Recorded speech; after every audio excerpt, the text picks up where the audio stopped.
ಚಿನ್ನಮ್ಮನ ಒಂದು ಉತ್ಸವವನ್ನು ಮಾಡಬೇಕು ಅನ್ನುವಂಥದ್ದು ಈ ಸಾಸಲು ಹೋಬಳಿಯ ಬಹಳ ಸುಮಾರು ವರ್ಷಗಳ ಕನಸಾಗಿತ್ತು. ಅದಕ್ಕೆ ಸುಮಾರು ಸಂದರ್ಭಗಳಲ್ಲಿ ಅದಕ್ಕೆ ಭೂಮಿಕೆ ಹಾಕಿಕೊಟ್ಟಿದ್ದು ನಮ್ಮ ಸಾಹಿತ್ಯ ಪರಿಷತ್ತಿನ ಅಧ್ಯಕ್ಷರಾದಂಥ ಗೋವಿಂದರಾಜ್ ಅವರು ಅಂದರೆ ತಪ್ಪಾಗಲಾರದು. ನಮ್ಮ ಹೋಬಳಿಯ ಒಬ್ಬ ಯುವ ಸಾಹಿತಿಯನ್ನು ಬರಹಗಾರರನ್ನು ಗುರುತಿಸಿ ಅವರನ್ನು ಸಭೆಯ ಒಂದು ಅಧ್ಯಕ್ಷತೆಯನ್ನು ಅವರಿಗೆ ವಹಿಸಲಿಕ್ಕೆ ಪೂರಕವಾಗಿ ಕೆಲಸ ಮಾಡಿ ಸಾಸಲಲ್ಲಿಯೂ ಸಹ ಒಂದು ಕಾರ್ಯಕ್ರಮವನ್ನು ನಾವು ಮಾಡ್ತೀವಿ ಅನ್ನೋದನ್ನು ತೋರಿಸ್ಕೊಟ್ಟಂಥ ಒಂದು ಕೀರ್ತಿ ಗೋವಿಂದರಾಜ್ ಅವರಿಗೆ ಈ ಸಂದರ್ಭದಲ್ಲಿ ಸಲ್ಲುತ್ತೆ ಅಂತ ನಾನು ಈ ವೇದಿಕೆ ಮೂಲಕ ಹೇಳ್ತಾ, ಇದು ಬಹಳ ದಿನಗಳ ಕನಸಾಗಿತ್ತು. ವಿಶೇಷವಾಗಿ ಏನಪ್ಪ ಇದೆ ಅಂದರೆ ಈ ಕಾರ್ಯಕ್ರಮ ಜಾತ್ಯತೀತವಾದಂಥ ಮತ್ತು ರಾಜಕೀಯ ರಹಿತವಾದಂಥ ಕಾರ್ಯಕ್ರಮ ಅಂತ ಹೇಳಲಿಕ್ಕೆ ಈ ಸಂದರ್ಭದಲ್ಲಿ ನಾನು ಇಷ್ಟಪಡ್ತೀನಿ. ಏಕೆಂತಂದರೆ ಇದರ ಎಲ್ಲ ಪೂರ್ವ ತಯಾರಿಯೂ ಸಹ ನಮ್ಮ ಸಾಸ್ಲು ಹೋಬಳಿಯ ಅಥವಾ ಸಾಸ್ಲು ಅಕ್ಕಪಕ್ಕದಲ್ಲಿರುವಂಥ ನಮ್ಮ ಆತ್ಮೀಯ ಸ್ನೇಹಿತರುಗಳಾದಂಥ ಎಲ್ಲ ಸರ್ಕಾರಿ ನೌಕರರ ಶ್ರಮದ ಪ್ರತಿಫಲ ಈ ಒಂದು ಕಾರ್ಯಕ್ರಮ. ಅವರೇ ವಾಲಂಟ್ರಿಯಾಗಿ ನಾವೆಲ್ಲ ಈ ಒಂದು ಕಾರ್ಯಕ್ರಮವನ್ನು ಮಾಡಲೇಬೇಕು ಅನ್ನುವಂಥ ಒಂದು ತೀರ್ಮಾನವನ್ನು ತಗೊಂಡು ನಾವು ಅವರಿಗೆ ಸಹಕಾರಿಗಳಾಗಿ ನಾವು ಕಾರ್ಯವನ್ನು ನಿರ್ವಹಿಸ್ತಾ ಇದ್ದೀವಿ. ಇದೆಲ್ಲರ ಶ್ರೇಯಸ್ಸು ಸಹ ಅವ್ರಿಗೆ ಸಲ್ಲಬೇಕು ಅನ್ನುವಂಥದ್ದು ಈ ಮಾತನ್ನು ಹೇಳ್ತಾ, ಏನು 19ನೇ ತಾರೀಕು ಭಾನುವಾರ ಬೆಳಗ್ಗೆ 8:00 ಸರಿಯಾಗಿ ನಾವು ಸಾಸಲು ಚಿನ್ನಮ್ಮ ದೇವಸ್ಥಾನದಲ್ಲಿ ಪೂಜೆಯನ್ನು ಮಾಡಿ ಅಲ್ಲಿಂದ ಡೋಳು ಕುಣಿತ ವೀರಗಾಸೆಗಳ ಮೂಲಕ ಮೆರವಣಿಗೆಯ ಮೂಲಕ 10:00 ಸರಿಯಾಗಿ ಅಂಬೇಡ್ಕರ್ ಶಾಲೆಯ ಆವರಣದಲ್ಲಿ ಏನು ನಾವು ವೇದಿಕೆಯನ್ನು ನಿರ್ಮಾಣ ಮಾಡಿದ್ದೀವಿ ಆ ವೇದಿಕೆಗೆ ಎಲ್ಲ ಮೆರವಣಿಗೆದಾರರು ಮತ್ತು ಚಿನ್ನಮ್ಮನ ಉತ್ಸವದ ಅಂದರು ಚಿಲಕಲ ಬಂಡಿಯನ್ನು ಸಹ ನಿರ್ಮಾಣ ಮಾಡಿದ್ದಾರೆ ಗ್ರಾಮಸ್ಥರು. ಆ ಚಿಲಕಲ ಬಂಡಿಯಲ್ಲಿ ಚಿನ್ನಮ್ಮನ ಒಂದು ಮೂರ್ತಿಯನ್ನು ಇಟ್ಟು ನಾವು ಅಂಬೇಡ್ಕರ್ ಪ್ರೌಢಶಾಲೆಯ ಆವರಣಕ್ಕೆ ವೇದಿಕೆಯ ಮುಂಭಾಗಕ್ಕೆ ನಾವೆಲ್ಲರೂ ಸಹ ನಾವೆಲ್ಲರೂ ಸೇರಿ ಅಲ್ಲಿಗೆ ಆಗಮಿಸಬೇಕು.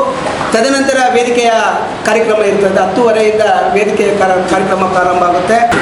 ಚಿತ್ತಯ್ಯ ಪೂಜಾರರವರು ಕನ್ನಡ ಅಧ್ಯಯನ ಕೇಂದ್ರ ಬೆಂಗಳೂರು ವಿಶ್ವವಿದ್ಯಾಲಯ ಸಾಹಿತಿಗಳು ಇವರನ್ನು ನಾವು ಉದ್ಘಾಟಕರನ್ನಾಗಿ ಹಾಕ್ಕೊಂಡಿದ್ದೀವಿ. ಏಕೆಂದರೆ ಅವರು ಸಾಹಿತ್ಯ ಅಧ್ಯಯನ ಕೇಂದ್ರದಲ್ಲಿ ಇರೋದ್ರಿಂದ ಈ ಚಿನ್ನಮ್ಮನ ಬಗ್ಗೆ ಅವ್ರ ವಿಚಾರಗಳು ಸಹ ಇರ್ತವೆ. ಆ ವಿಚಾರಗಳನ್ನು ಅಲ್ಲಿ ಮಣ್ಣೆ ಮಾಡಲಿ ಅನ್ನುವಂಥ ಉದ್ದೇಶವನ್ನು ಇಟ್ಟುಕೊಂಡು ನಾವು ಅವರನ್ನು ಉದ್ಘಾಟನೆಯಾಗಿ ನಾವು ಅವರನ್ನು ಹಾಕ್ಕೊಂಡಿದ್ದೀವಿ. ಸಾಸಲು ಚಿನ್ನಮ್ಮನ ಕಿರುಹುತ್ತಿಗೆ ಒಂದು ಪುಸ್ತಕವನ್ನು ಬಿಡುಗಡೆ ಮಾಡಲಿಕ್ಕೆ ಸಣ್ಣಗಪ್ಪನವರು ಜನಪದ ವಿದ್ವಾಂಸರು ಅವರು ಸಹ ಆಗಮಿಸ್ತಾ ಇದ್ದಾರೆ. ಇನ್ನು ವಿಶೇಷವಾಗಿ ನಾವು ಯಾಕೆ ಅಂತಂದರೆ ಇದು ರಾಜಕೀಯ ರಹಿತವಾದರೂ ಸಹ ನಮ್ಮ ತಾಲೂಕಿನ ಪ್ರಮುಖ ರಾಜಕೀಯ ನಾಯಕರನ್ನು ಆಹ್ವಾನಿಸಿರುವಂಥ ಉದ್ದೇಶ ಮುಂದಿನ ದಿನಗಳಲ್ಲಿ ಇದೊಂದು ಕಾರ್ಯಕ್ರಮ ಯಶಸ್ವಿಯಾಗಲಿ, ಮುಂದಿನ ದಿನಗಳಲ್ಲಿ ಇದನ್ನು ಒಂದು ಸರ್ಕಾರಿ ಕಾರ್ಯಕ್ರಮ ರೂಪಿಸಬೇಕು ಅನ್ನುವಂಥ ಒಂದು ಮಹತ್ವವಾದಂಥ ಆಕಾಂಕ್ಷೆಯನ್ನು ಇಟ್ಕೊಂಡು ನಾವು ಏನು ನಮ್ಮ 3 ಪಕ್ಷದ ನಾಯಕರುಗಳನ್ನು ಸಹ ನಾವು ಮುಖ್ಯ ಅತಿಥಿಗಳಾಗಿ ಆಹ್ವಾನಿಸಿದ್ದೀವಿ. ಅವರು ವೇದಿಕೆಯಲ್ಲಿ ಇರ್ತಾರೆ. ಅವರಿಗೆ ಏನು ಗೌರವವನ್ನು ಕೊಡಬೇಕು ಆ ಗೌರವವನ್ನು ನಾವು ಕೊಡುವುದರ ಮೂಲಕ ಕಾರ್ಯಕ್ರಮವನ್ನು ಪ್ರಾರಂಭ ಮಾಡ್ತೇವೆ. ತಾಲೂಕಿನ ಜನಪ್ರಿಯ ಶಾಸಕರಾದಂಥ ಧೀರಾಜ್ ಮುನ್ರಾಜ್ ಅವರು, ನಿಕಟಪೂರ್ವ ಶಾಸಕರಾದಂಥ ವೆಂಕಟರಮಣಯ್ಯನವರು, ಕಿಮ್ಸ್ ಮಾಜಿ ಅಧ್ಯಕ್ಷರು ಮತ್ತು JDS ಪಕ್ಷದ ಮಾಜಿ ಜಿಲ್ಲಾಧ್ಯಕ್ಷರಾದಂಥ ಮುನೇಗೌಡರವರು ಇರ್ತಾರೆ. ಈ ಕಾರ್ಯಕ್ರಮದ ಅಧ್ಯಕ್ಷತೆಯನ್ನು ನಮ್ಮ ಸಾಹಿತ್ಯ ಪರಿಷತ್ತಿನ ಗೌರವಾನ್ವಿತ ಅಧ್ಯಕ್ಷರಾದಂತಹ ನಮ್ಮ ಗೋವಿಂದರಾಜ್ ಅವರು ಸಹ ವಹಿಸ್ಕೊಂಡಿರ್ತಾರೆ. ಕಾರ್ಯಕ್ರಮದ ನಂತರ 12 ಗಂಟೆಯ ನಂತರ ಸಾಂಸ್ಕೃತಿಕ ಕಾರ್ಯಕ್ರಮಗಳಿರ್ತವೆ.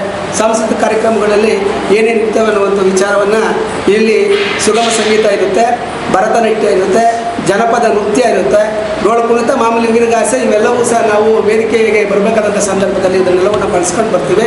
ಏಕೆಂದರೆ ಸಾಸಲು ಹೋಬಳಿ ಹಿಂದುಳಿದಿರೋ ಹೋಬಳಿ ಅಲ್ಲ, ಭೌಗೋಳಿಕವಾಗಿ ಬಹಳ ದೊಡ್ಡದಂಥ ಹೋಬಳಿ. ಈ ಕಾರ್ಯಕ್ರಮವನ್ನೇ ನಿರೂಪಿಸುತ್ತೆ ಸಾಸಲು ಹೋಬಳಿ ಹಿಂದುಳಿದಿರೋದಲ್ಲ ಅಂತ. ಯಾಕೆಂದರೆ ನಮಗೊಂದು ಕೊರಗಿತ್ತು, ಬಹುದಿನಗಳ ನಮ್ಮ ಕೊರಗೇನಪ್ಪ ಇತ್ತು ಅಂದರೆ ಸಾಸಲು ಹೋಬಳಿಯ ದುರ್ದೈವ ಏನು ಅಂತಂದರೆ ಬಹಳಷ್ಟು ಜನ ಸರ್ಕಾರಿ ನೌಕರರಿದ್ದಾರೆ. ಅದು ನಮ್ಮ ದುರ್ದೈವವೋ ಅಥವಾ ನಮ್ಮ ಹೋಬಳಿಯ ದುರ್ದೈವವೋ ಯಾರೂ ಸಹ ತಮ್ಮ ಊರುಗಳ ಕಡೆ ಗಮನ ಕೊಡೋದು ಭಾಳ ಕಡಿಮೆ ಇತ್ತು. ಈಗ ಅದೊಂದು ಅವೇರ್ನೆಸ್ ಕ್ರಿಯೇಟಿವ್ ಆಗಿದೆಯಲ್ಲ, ಅದು ನಮಗೆ ಭಾಳ ಸಂತೋಷದ ವಿಚಾರ ಅಂತ ನಾನು ಈ ವೇದಿಕೆ ಮೇಲೆ ನಮ್ಮ ಎಲ್ಲ ಸರ್ಕಾರಿ ನೌಕರರಿಗೂ ಸಹ ನಾನು ಹೃದಯಪೂರ್ವಕವಾಗಿ ಅಭಿನಂದಿಸ್ತಾ, ಈ ಸಾಸಲು ಚಿನ್ನಮ್ಮನ ಉತ್ಸವವನ್ನು ಮಾಡಬೇಕು ಅಂತೇಳಿ ನಾವು ಸಮಾನ ಎಲ್ಲ ನಮ್ಮ ಸ್ನೇಹಿತರು ವಲಯದಲ್ಲಿ ಸಾಸಲು ವಲಯ ಸುಮಾರೇ ಚರ್ಚೆ ಆಗ್ತಿತ್ತು. ಅದಲ್ಲಿಗೆ ಮುಕ್ತಾಗಿತ್ತು. ಬಟ್ ನಮ್ಮ ಸಾಹಿತ್ಯ ಪರಿಷತ್ತಿನ ಗೋವಿಂದರಾಜ್ ಸರ್, ನಾರಾಯಣ ಸರ್ ಸೇರಿಕೊಂಡು ಒಂದು ಸಮ್ಮೇಳನ ಮಾಡಿದರು. ಅದರಿಂದಾಚೆಗೆ ತುಂಬ ನಮ್ಮ ಹುಬ್ಳಿ ಕಡೆ ಗಮನ ಕೊಟ್ಟು ಈ ಉತ್ಸವವನ್ನು ಮಾಡೋಣ ಅಂತೇಳಿ ಮುಂದಕ್ಕೆ ಬಂದಿದ್ದರಿಂದ ಇದು ಸಾಧ್ಯ ಆಗಿದೆ. ಅವರಿಂದ ಸಾಹಿತ್ಯ ಪರಿಷತ್ತಲ್ಲಿ ಇದ್ದರೆ ಸಾಧ್ಯ ಆಗ್ತಿಲ್ಲ, ಚರ್ಚೆ ಮಾಡಿ ಅಲ್ಲೇ ಮುಂದೆ ಹಾಗಾಗಿ ಅವರಿಗೆ ತುಂಬ ಆಭಾರಿಯಾಗಿರ್ತೀವಿ ನಮ್ಮ ಸಾಸಲು ಹೋಬಳಿಯ ಜನಗಳು, ಸಾಹಿತ್ಯ ಪರಿಷತ್ತಿನ ಗೋವಿಂದರಾಜ್ ಅವರಿಗೆ, ನಾಗರಾಜ್ ಅವರಿಗೆ ಮತ್ತು ಇಡೀ ಸಾಹಿತ್ಯ ಪರಿಷತ್ತಿನ ವೃಂದಕ್ಕೆ. ಮತ್ತು ಏನು ಅಂದರೆ ಈ ಕಾರ್ಯಕ್ರಮವನ್ನು ನಾವು ಶುರು ಮಾಡಿದಾಗ ಕೂಡ ಸಭೆಗಳು ಸುಮಾರು ಅದು ಕೆಲವು ಬಂದಿಲ್ಲ, ಆದರೂ ಬರದೇ ಇದ್ರೂ ಕೂಡ ನಾವು ಇಲ್ಲಿ ನಾನು ನೆನೆಸ್ಕೋಬೇಕು ಅಂತಂದರೆ ಲಾಯರ್ KN ವೆಂಕಟೇಶ್ ಅವ್ರನ್ನ, ಅಬ್ಕಾರಿ SP AB ನರಸಿಂಹಮೂರ್ತಿ ಅವರು, ಶ್ರೀನಿವಾಸ್ ಅವರು, ಮೂರ್ತಿ ಅವರು, ಚಂದ್ರಶೇಖರ್ ಅವರು, ಬೋಲ್ ಚಂದ್ರಶೇಖರ್ ಅವರು ಇಬ್ಬರಿದ್ದಾರೆ, ಬೋಲ್ ಚಂದ್ರಶೇಖರ್ ಅವರು ಇಬ್ಬರು, ಮತ್ತು ಕೇಶವಮೂರ್ತಿ ಅವರು, ಲೋಕೇಶ್ ಅವರು, ಹಿಂಗೆಲ್ಲರೂ ನಮ್ಮ ಬೆಂಬಲ ನಿಂತ್ಕೊಂಡು ಈ ಕಾರ್ಯಕ್ರಮಕ್ಕೆ ತಮ್ಮ ಈಗ ಮುಖ್ಯವಾಗಿ ರಮೇಶ್ ಅವರು 10 ಗಂಟೆ 11 ಗಂಟೆವರೆಗೂ ಮೀಟಿಂಗಲ್ಲಿ ಪಾಲ್ಗೊಂಡು ಅವರು ಎಲ್ಲ ಸಹಕಾರ ಕೊಟ್ಟು ಎಲ್ಲ ಕಡೆ ತಿರುಗಾಡಿ, ಮತ್ತು ಇವರು ಇನ್ನೊಂದು ಮುಖ್ಯವಾಗಿ ಹೇಳಬೇಕು ಅಂದರೆ ರಾಜಕೀಯ ವ್ಯಕ್ತಿ ಆದರೂ ಕೂಡ ಮೊದಲೇ ಹೇಳ್ಬಿಟ್ಟು ರಾಜಕೀಯ ಏನು ಬಿಡಪ್ಪ, ನಾನು ಒಬ್ಬ ನಾಗರಿಕನಾಗಿ ಹೋಬಳಿಯ ಒಬ್ಬ ಗ್ರಾಮಸ್ಥನಾಗಿ ಬರ್ತೀನಿ ಅಂತೇಳಿ ಅವ್ರು ಇವತ್ತು ಜೊತೆ ನಿಂತಿದ್ದಾರೆ. ಅವ್ರು ಇದಕ್ಕೆ ಏನಾದ್ರು ಸ್ವಲ್ಪ ಯಾವುದು ರಾಜಕೀಯ ಇದೆ ಅಂತ ಅಂದ್ಕೊಳ್ಳೋ ಅವಶ್ಯಕತೆ ಇಲ್ಲ. ಅವ್ರು ರಾಜಕೀಯ ಬಿಟ್ಟು ನಮ್ಮ ಜೊತೆ ನಿಂತಿದ್ದಾರೆ, ಒಬ್ಬ ಹಿರಿಯರಾಗಿ ಅಷ್ಟು ಬಿಡೋದಕ್ಕೂ ಬೇರೆ ಏನಿಲ್ಲ. ಮತ್ತು ಇಲ್ಲ ರಾಜಕೀಯ ವ್ಯಕ್ತಿಗಳು ಹೆಸರಾಕಿರೋದ್ರಿಂದ ರಾಜಕೀಯ ಇದೆ ಅಂತ ಏನೋ ಭಾವಿಸೋ ಅವಶ್ಯಕತೆ ಇಲ್ಲ. ಅದು ಮಾತುಗಳು ಕೇಳಿಬಂದಿದ್ದಾವೆ. ಅವರು ಒಬ್ಬ ಗೌರವ ಸೂಚಕವನ್ನು ನಾವು ಹಾಕಿದ್ದೀವಿ ಹೊರತು ಬೇರೆ ಏನು ದುರುದ್ದೇಶ ಇಲ್ಲ. ಮತ್ತು ನಮ್ಮ ಸಮಾನ ಮನಸ್ಕರೇ ಇದರಲ್ಲಿ ಖರ್ಚು ವೆಚ್ಚಗಳು ನೋಡ್ಕೊಂತಿದ್ದೀವಿ ಹೊರತು ಯಾರನ್ನೂ ಕೂಡ ಸಾರ್ವಜನಿಕವಾಗಿ ಹಣವನ್ನು ಸಹ ಸಂಗ್ರಹಣೆ ಮಾಡಿಲ್ಲ. ಇದು ನಮ್ಮ ವೈಯಕ್ತಿಕ ಒಂದು ಸೇವೆ ನಮ್ಮ ಹೋಬಳಿಗೆ ಅಂತ ನಾವು ತಿಳ್ಕೊಂಡಿದ್ದಕ್ಕೆ ಕೈ ಹಾಕಿ ಇದನ್ನು ಯಶಸ್ವಿಯಾಗಿ ಮಾಡಬೇಕು ಅಂತ ನಿಮ್ಮೆಲ್ಲ ಕೋರ್ಕೊತಾ ಇದ್ದೀವಿ. ಎಲ್ಲರೂ ಸಾರ್ವಜನಿಕರು ಪಾಲ್ಗೊಳ್ಬೇಕು. ದೊಡ್ಡಬಳ್ಳಾಪುರ ತಾಲೂಕು ಅಂತಂದರೆ ಹಲವಾರು ವಿಶೇಷತೆಗಳಿಗೆ ಹೆಸರಾಗಿದೆ. ಈ ಭಾಗದಲ್ಲಿ ರಾಜಘಾಟದಲ್ಲಿ ಬೌದ್ಧರ ಒಂದು ಸಂಸ್ಥಾನವೇ ಇಲ್ಲಿ ಇದೆ, ಈಗ ಅದು ಉತ್ಖನನ ಕೂಡ ಆಗ್ತಾಯಿದೆ. ಇನ್ನು ಮದುವೆ ಕಡೆ ಹೋಯಿತು ಅಂದರೆ ಅಲ್ಲಿ ಶ್ರಾವಣ ಮಾಸದಲ್ಲಿ ಭಜನೆ ಆಗುತ್ತೆ. ಅದು 100 ವರ್ಷಗಳ ಕಾಲ ಬೇರೆ ಅಲ್ಲಿ ಒಂದು ಕಾರ್ಯಕ್ರಮಕ್ಕೆ ವ್ಯವಸ್ಥೆ ಆಗ್ತಿದೆ. ತೂಗಿರೋ ಹುಡುಗ ಅಂದರೆ ಭೂತನರಿಗೆ ಕಾರ್ಯಕ್ರಮ ತುಂಬ ಯಶಸ್ವಿಯಾಗಿ ನಡೀತಾ ಇದೆ. ಅದೇ ರೀತಿಯಲ್ಲಿ ಸಾಸಲ ಹೋಬಳಿಯಲ್ಲಿ ಸಾಸಲ ಚಿನ್ನಮ್ಮ ಅನ್ನುವಂಥ ಒಂದು ವಿಶೇಷವಾಗಿರುವಂಥ ಸಾಂಸ್ಕೃತಿಕ ಮತ್ತು ಐತಿಹಾಸಿಕವಾದಂಥ ಒಂದು ಹಿಂದಿರುವಂಥ ಒಂದು ಉತ್ಸವ ಈಗ ಪ್ರಾರಂಭ ಆಗ್ತಿದೆ. ಸಾಸಲ ಹೋಬಳಿಯ ಚಿನ್ನಮ್ಮನ ವಿಷಯದಲ್ಲಿ ನಾವಿನ್ನೂ ಅಂಬೇಗ ನಡೀತಿದ್ದೀವಿ ಅಂತ ಹೇಳ್ಬಿಟ್ಟೆ ನಾವು ತಿಳ್ಕೊಂಡಿದ್ದೀವಿ. ಆದರೆ ವಿಶ್ವವಿದ್ಯಾಲಯ ಮಟ್ಟದಲ್ಲಿ ಇದ್ರ ಬಗ್ಗೆ PhD ಮಾಡಿದ್ದಾರೆ ಮತ್ತು ಅನೇಕ ಅಧ್ಯಯನಗಳಿದ್ದಾವೆ. ಆದರೆ ನಾವು ಸ್ಥಳೀಯವಾಗಿ ಇನ್ನೂ ಕೂಡ ಅಧ್ಯಯನ ಮಾಡುವಂಥ ಅಗತ್ಯ ಇದೆ. ಇಲ್ಲಿ ಬರುವಂಥ ಅನೇಕ ವಿಚಾರಗಳ ಬಗ್ಗೆ ಮತ್ತು ಸಾಸಲ ಚಿನ್ನಮ್ಮನ ಹೆಸರಲ್ಲಿ ಸಾಸಲಿಂದ ಹಿಡಿದು ಕದರಿಯವರೆಗೂ ಕೂಡ ಕೆರೆಗಳು ನಿರ್ಮಾಣ ಆಗಿದ್ದಾವೆ. ಆಮೇಲೆ ಬಾವಿಗಳನ್ನು ಕಟ್ಟಿದ್ದಾರೆ, ಕಲ್ಯಾಣಗಳು ಕಟ್ಟಿದ್ದಾರೆ. ಈ ನೀರಾವರಿ ವಿಷಯದಲ್ಲಿ ಹೆಚ್ಚು ಒತ್ತು ಕೊಟ್ಟರೆ ನೋಡಿದ್ರೆ ಇದ್ರ ಹಿನ್ನೆಲೆಯಲ್ಲಿ ಏನೋ ಒಂದು ವಿಶೇಷತೆ ಅಂತೇಳ್ಬಿಟ್ಟು ನಾವು ಭಾವಿಸಿದ್ದೇವೆ. ಇವುಗಳ ಬಗ್ಗೆ ಸಾಕಷ್ಟು ಅಧ್ಯಯನ ಮಾಡ್ತಾ ಮುಂದಿನ ದಿನಗಳಲ್ಲಿ ನಮ್ಮ ಸಾಸಲ ಚಿನ್ನಮ್ಮನ ಕುಟುಂಬದವರೇ ಇದರ ಮುಂದೆ ಬಂದು ನಿಂತಿರೋದ್ರಿಂದ ಅವರ ಒಂದು ಸಹಯೋಗದಲ್ಲಿ ನಮ್ಮ ಕನ್ನಡ ಸಾಹಿತ್ಯ ಪರಿಷತ್ತು ಸಾಸಲ ಚಿನ್ನಮ್ಮ ಉತ್ಸವ ಸಮಿತಿಯಿಂದ ಈ ಸಂಪೂರ್ಣವನ್ನು ಅಧ್ಯಯನ ಮಾಡಿ ಮುಂದಿನ ವರ್ಷದ ಚಿನ್ನಮ್ಮನ ಉತ್ಸವಕ್ಕೆ ಇದಕ್ಕೆ ಸಮಗ್ರವಾಗಿರುವಂಥ ಒಂದು ಪುಸ್ತಕವನ್ನು ಕೂಡ ನಾವು ಪ್ರಕಟಿಸಬೇಕು ಅನ್ನುವಂಥ ಈ ಹಿನ್ನೆಲೆಯಲ್ಲಿ ಹೋಗ್ತೀವಿ. ಅದಕ್ಕೆ ಎಲ್ಲರ ಸಹಕಾರ ಕೂಡ ಆಗಿದೆ. ಅದರಿಂದ ಈ ಉತ್ಸವವನ್ನು ಪ್ರಾರಂಭ ಆಗಿರೋದ್ರಿಂದ ಮೊದಲೇ ಆಗಿರೋದ್ರಿಂದ ಇಲ್ಲೇನು ಲೋಪದೋಷಗಳು ಇವೆಲ್ಲ ಕಂಡು ಬಂದಿರ್ತಾವೆ. ಅದನ್ನು ಕ್ಷಮಿಸಿ ಉತ್ಸವಕ್ಕೆ ಉತ್ತಮವಾಗಿರುವಂಥ ಪ್ರಚಾರವನ್ನು ಕೊಟ್ಟು ಇಡೀ ತಾಲೂಕಷ್ಟೇ ಅಲ್ಲ ಇಡೀ ರಾಜ್ಯಕ್ಕೆ ಈ ಉತ್ಸವವನ್ನು ತಾವು ಮಾಧ್ಯಮದ ಮೂಲಕ ತಲುಪಿಸಬೇಕು ಅಂತ ಹೇಳ್ತಾ ಸಾಸಲ ಹೋಬಳಿಯ ನಾಗರಿಕನಾಗಿ ನಾನು ತಮ್ಮಲ್ಲಿ ವಿನಂತಿಸಿಕೊಳ್ಳೋದಂದರೆ ಈ ಒಂದು ಉತ್ಸವ ಅನ್ನೋದು ಸಾಸಲ ಚಿನ್ನಮ್ಮ ಉತ್ಸವ ಅನ್ನೋದು ಪ್ರಥಮ ಬಾರಿಯಾಗಿ ನಾವು ಮಾಡ್ತಾ ಇದ್ದೀವಿ. ಅದಕ್ಕೆ ಹೆಚ್ಚಿನದಾಗಿ ಪ್ರಚಾರವನ್ನು ನೀಡಿ ಈ ಉತ್ಸವವನ್ನು ಯಶಸ್ವಿಗೊಳಿಸಬೇಕಾಗಿ ನಾನು ತಮ್ಮಲ್ಲಿ ಕೋರ್ತಾ ಇದ್ದೀನಿ.